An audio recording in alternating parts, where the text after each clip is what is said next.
Isithengiswe yaphela ezitolo lencwadi ehlose ukubuyisa ukuzazi ngenkolo yemimoya yase-Afrika eyacekelwa phansi isikhathi esedlule lapho amazwe ase-Afrika ayephethwe khona yintshonalanga nokwagcina sekudlulele ngesikhathi sobandlululo lapha eNingizimu Afrika.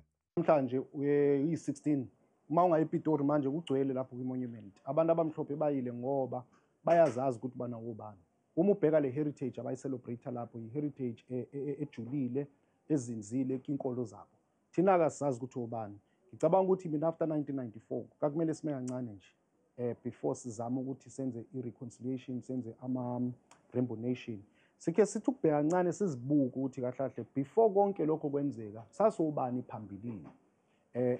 And after abasesiqedile then kena sisingene isigaba sokuthi ke manje asireconcileni asenze ne-Rainbow Nation.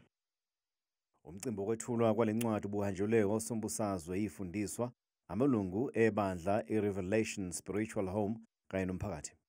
Ixesha elininzi siyafuna ukufundisa ngenkolo zakwantu nangezenzo zakwantu qha ke ngoku siye sibhideke ngoba kaloku sizawufundisa ngantoni sibe siphethe ntoni. So incwadi ezinjengalena zibalulekile ngoba at least noko sizawuba nayo into esizawukwazi ukuyireferensa. And kubalulekile nokuba sibe nazo ezethu olwethu ulwazi lube lubambeka lube lufumaneka. Ngathi ukufika kwale ncwadi kuyimizwa ehlukene kithi.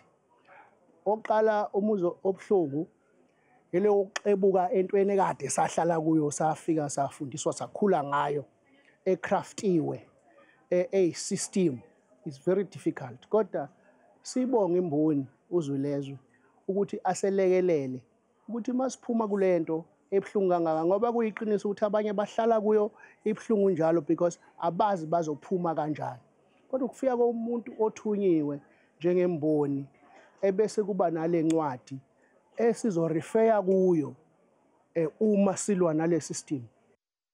Ukwethulwa kwalencwadi kulandela ukwethulwa kweyokuqala nethengiswe kakhulu ebizwa ngokuthi An Introduction into African Indigenous Spirituality, yona ehlukanisa phakathi kwenkolo ejwayelekile elandelwa emhlabeni nomsinso oyimilela e-Afrika.